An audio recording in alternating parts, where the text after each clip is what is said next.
Everyone, मैं हूं Sushmita. Welcome to my channel. मैं यहां पे लॉ ऑफ अट्रैक्शन से रिलेटेड सारी चीज़ें शेयर करती हूं। फाइनली ब्रेकअप बन गया पैचअप। हर जगह से ब्लॉक करने के बाद भी पार्टनर ने खुद से कॉल कर दिया। 2 कप मेथड से इन्होंने अपने बॉयफ्रेंड को मैनिफेस्ट कर लिया है। तो चलिए सक्सेस स्टोरी पढ़ते हैं। अच्छा, इन्होंने अपना नाम कहीं पर मैंशन नहीं किया है, इसलिए मैं इनका नाम नहीं शेयर कर सकती हूँ। इन्होंने लिखा है, हेलो मैम, आप कैसे हैं? मैंने 2 कप मेथड से अपने बॉयफ्रेंड को मैनिफेस्ट कर लिया है। जिस तरह से आपने बोला है ठीक वैसे ही फॉलो किया है। मैंने इसको 3 बार किया है 1 महीने में। उसके बाद मैं अपने कामों में बिज़ी हो गई थी और सडनली मेरे बॉयफ्रेंड का कॉल आ गया। एक्चुअली मेरे और मेरे बॉयफ्रेंड के बीच कुछ मिसअंडरस्टैंडिंग हो गई थी। हम दोनों के कुछ म्यूचुअल फ्रेंड ने उनको मेरे खिलाफ भड़काया था। बहुत ज़्यादा उल्टा सीधा उनको समझाया था कि मैं बहुत ख़राब लड़की हूँ, मेरा कैरेक्टर बहुत ख़राब है, मैं एक कैरेक्टरलेस लड़की हूँ। यह सब बोल के उनको मेरे अगेंस्ट भड़का दिया और इस तरह हम दोनों के बीच झगड़ा होने लगे और वो झगड़ा धीरे धीरे ब्रेकअप तक पहुँच गया। मैंने उनको समझाने की कोशिश की बहुत, लेकिन इस तरह से उन लोगों ने मेरे बॉयफ्रेंड का ब्रेन वॉश कर दिया था कि वो किसी भी तरह से मेरी कोई भी बात सुनने को तैयार ही नहीं था। मैंने बहुत रोया उनके सामने, गिड़गिड़ाया, पर उनके दिमाग को उन लोगों ने पूरी तरह से कैप्चर्ड कर लिया था।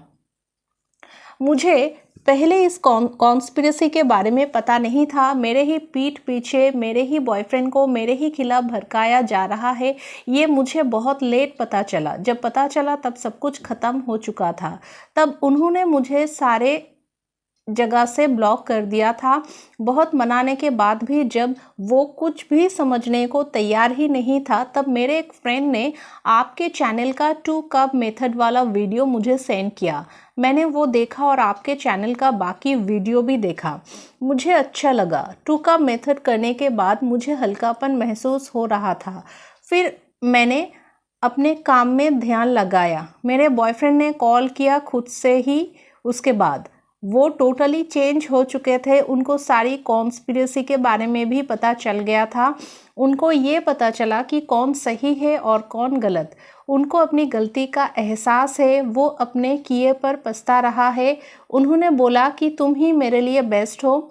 मैं प्रॉमिस करता हूँ आइंदा कभी ऐसी गलती नहीं होगी। मैंने दूसरों के बातों में आके तुम्हें गलत समझा। फिर मेरे बॉयफ्रेंड ने सबके सामने उन लोगों को बुला के उन लोगों से सारी बातें कॉन्फेस करवाया। उन लोगों ने बोला जेलसी की वजह से वो लोग ऐसा किया था।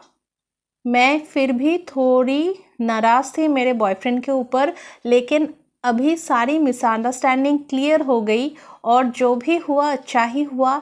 एक बात तो क्लियर हो गई इससे कि सच आखिर सामने आ ही जाता है, चाहे जितना भी झूठ बोलो। और 2 कप मेथड ने मेरे लिए बहुत अच्छे से काम किया। लॉ ऑफ अट्रैक्शन पे भी मुझे बिलीव हो गया। Thank you so much ma'am. मैं फिर से आपको सक्सेस स्टोरी भेजूंगी क्योंकि मैंने अब इसको अपनी ज़िंदगी का हिस्सा बना लिया है। मेरी सारी विशेस को मैं एक एक करके पूरी करूंगी और आप सबके साथ शेयर करूंगी। वाह, बहुत ही ब्यूटीफुल स्टोरी था और थैंक यू सो मच कि आपने हमारे साथ में ये स्टोरी शेयर किया है। ये कहानी बिल्कुल मेरी कहानी के जैसे है। मेरे भी कुछ फ्रेंड की वजह से मेरे बॉयफ्रेंड के साथ मेरा ब्रेकअप हो चुका था और मैंने उनको मैनिफेस्ट किया था, जो मैंने एक वीडियो में आप लोगों को बोला था, और उन्होंने भी ऐसे ही मुझे सारी जगह से ब्लॉक कर दिया था और यही मेरी फर्स्ट मैनिफेस्टेशन थी। तो ये कहानी सुन के मुझे मेरी कहानी याद आ गई। एक्चुअली गलती हम लोगों की होती है। हम लोग अपने रिलेशनशिप की बातें बाहर वालों के साथ में शेयर करते हैं और वो उसका फ़ायदा उठाते हैं। इसलिए अपने रिलेशनशिप के बारे में जितना हो सके पॉजिटिव बातें बोलो, बाहर वालों से भी और ख़ुद को भी, और हमेशा पॉजिटिव रहो और हमेशा अपने वाइब्रेशन को हाई रखने की कोशिश करो। And just believe in yourself and love yourself first. You are the creator of your life. Thank you so much.